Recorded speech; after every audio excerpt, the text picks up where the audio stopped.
these are assertions that Kennedy is making in defense of, this is ostensibly, this hearing was about misinformation. And so they brought in, about censorship. Yeah.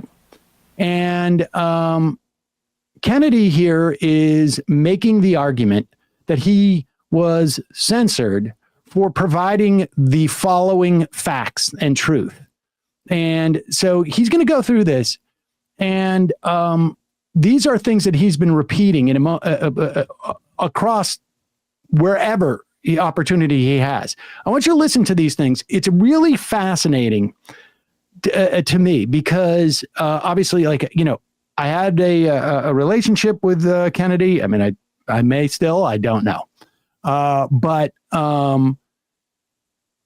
he lays this stuff out and it sounds really believable, what he's saying. It sounds really believable. And all I can tell you is that, I think for him, this is an article of faith in the same way that a religious preacher will go on and talk about these, this and that. But it's easier for us who don't subscribe to religion to say, what, there isn't necessarily a big guy or God didn't get mad at the gays and then send tornadoes somewhere. But this is the same. The only explanation I have for this is the same thing. These are articles of faith for him. He sees these facts and figures somewhere, I don't know where, and gloms onto them and repeats them with an incredible amount of confidence. He's a very smart person. Listen to this stuff, and then we're going to play something that I found from a Twitter person. Go ahead. And in fact, the term misinformation did not denote falsehood or veracity. Rather, it was a euphemism for any information that departed from government orthodoxies. And it is very dangerous. And, the congressman a minute ago said 1 million people have died because of misinformation about vaccines in this country. But in fact, our country had one of the highest vaccination rates in the world and the worst health outcomes. We have 4.2% of the global population. We had 16% of the COVID deaths. Blacks in Haiti with a 1% vaccination rate were dying at a rate of 15 per million population. And same in Nigeria, had a 1.3 vaccination rate. They were dying at 1 in 14 per million population, 14 per million population. In our country, blacks were dying at 3,000 per million population, 200 times the death rates in other countries. And this holds throughout the world. We needed information.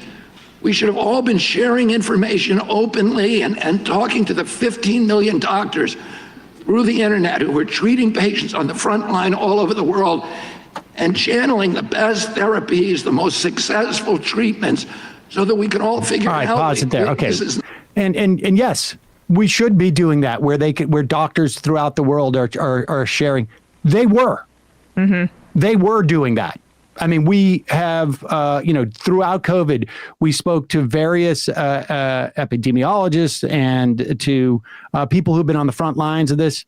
Mark-Alain Derry, literally a prime example of one of those people. He was involved in the Ebola stuff. He had worked in Africa. He's in constant communication. No relationship to the pharmaceutical industry whatsoever. A very progressive lefty type of guy, and so that the last part was happening, but the stuff about Nigeria, the stuff about Haiti, as it goes by you quickly, you go, wow, those are what's going on with those numbers.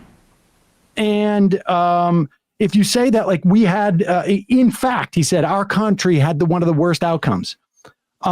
Here is a Twitter user called The Real Truther.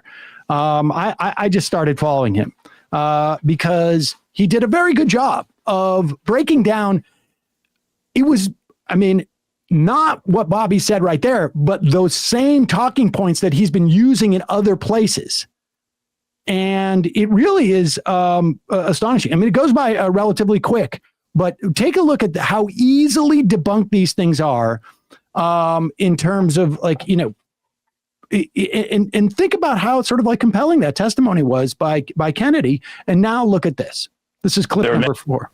Yeah, go ahead. Many in your party who will argue that vaccines work. They took a crisis and seriously cut down the deaths that would have been a lot higher without it, you say? I would disagree with you on that. I don't think the science supports that. I don't think you can show me any scientific study that shows that. There's literally thousands of studies from around the world that prove the vaccines reduce hospitalizations and deaths. There's a direct correlation between excess deaths. The deaths in the nations that heavily vaccinated, which were much higher than those that didn't. If we look at 2021 excess mortality, the gold standard in comparison, we can see the highest vaccinated countries have the lowest excess deaths and the lowest vaccinated countries have the highest. If we combine 2021 and 2022, we see a similar correlation with Bulgaria with the lowest vaccine rates in Europe all the way on the left and Sweden all the way on the right. Speaking of Sweden, we can see 86% of adults vaccinated with the highest booster rate in Europe and the lowest excess since vaccination with negative excess in 18 to 44-year-olds. When we look at the U.S., it's similar with the 10 most vaccinated states having the lowest excess since vaccines were widely available and the 10 least vaccinated states having the highest. The nations that didn't vaccinate had the lowest death rate. For example, Nigeria had a 1.5 vaccination rate, and it had a 14 deaths per million population. This is just outright dishonest misinformation. Africa has the youngest population of any continent with a median age of 18. In Nigeria, only 3% of their population is over 65.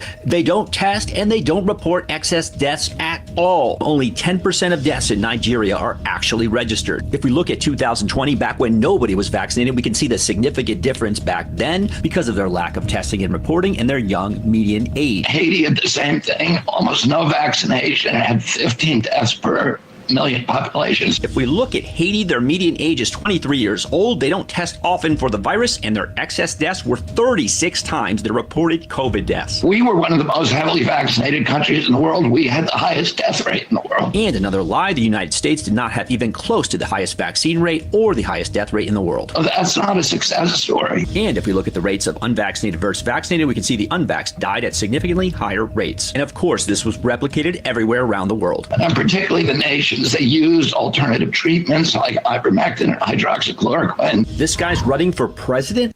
Okay. I mean, that was well done. That was well done. We should put up the Real Truthers Twitter feed handle there so that people can go follow this guy. And, you know, I mean,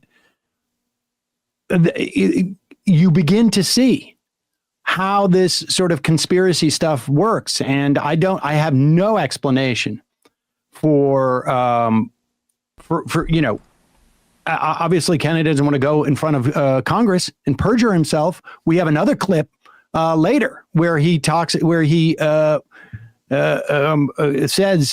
that I do not tell other people to not get vaccinated. I am not an anti-vaxxer. We will play another clip that debunks that later in the program.